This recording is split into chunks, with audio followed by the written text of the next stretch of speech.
So dito ay nag-chill classic na ako kasama yung mga kaibigan ko.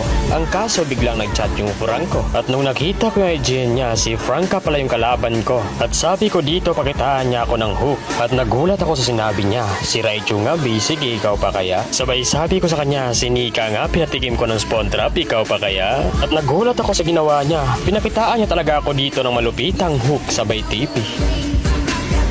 At di pa talaga siya nakontento dito. Na-hook niya pa talaga ako.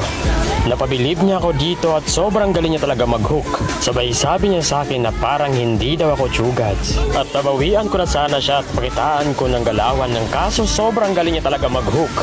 Sabay sabi ng Franca Freestyle. At dito gustong gusto ko na talaga siyang bawian ng kaso sobrang galing talaga niya mag-hook. Ang lala mo, Franca.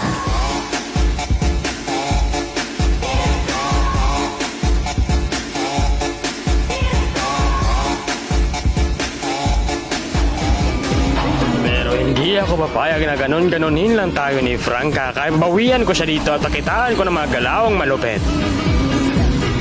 At dito, di niya alam na pinagmamasdan ko lang siya habang siya umuwi kaya tinulungan ko na siya.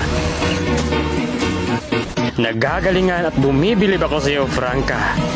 Pero yung mali mo, masyado mong minamaliit ang isang Vintisi.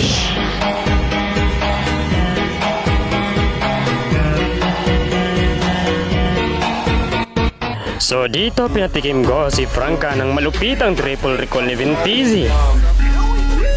Napitas ko siya dito sabay sabi niyang cheater daw ako. At nagulat ako sa ginawa ni Franca dito. Bigla niya ako na one hit hook. At sa part na to akala ko hindi niya ko kayang spawn trap pero mali ako nang inakala. Kaya din pala gawin ni Franca.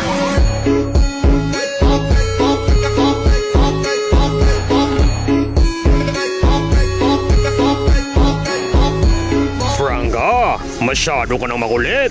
Hayaan mo kung pakitaan kita ng magalawan kong malupit hanggang sa ikaw ay manahimik. At syempre, dahil sinimulan mo yung spawn trap, ako naman, handa ka na ba? Idol, sabihin mo!